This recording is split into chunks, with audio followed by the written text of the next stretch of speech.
বিখ্যাত জানবাড়ির জাগ্রত মা কালীর একটি মন্দির আছে, যা ৫০০ বছরেরও বেশি পুরনো। কথিত আছে বহু বছর আগে এখানে জঙ্গল ছিল। মাটির ঢিপির ওপর মাটির মা কালীর মূর্তি ছিল।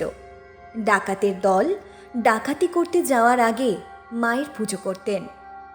মন্দিরের পাশে একটি পুকুর ছিল। অনেকে বলেন রাতে সেই পুকুরে মায়ের জলে ঝাঁপ দেওয়ার শব্দ, নুপুরের শব্দ শোনা যেত। পরে নতুন করে মায়ের মন্দির, মায়ের বিগ্রহ সিমেন্ট দিয়ে তৈরি করা হয়। সেই সময় থেকে এখনও মা প্রতিনিয়ত ভক্তদের মনস্কামনা পূরণ করছেন। জানবাড়ি খ্যাত এই জাগ্রত মা কালীর কাছে মন থেকে মনস্কামনা জানালে মা তা পূরণ করেন। মাকে মন থেকে যে কোনো সমস্যা জানালে মা কাউকে ফেরান না। মায়ের কাছে পুজো দিয়ে মনস্কামনা জানাতে হয়।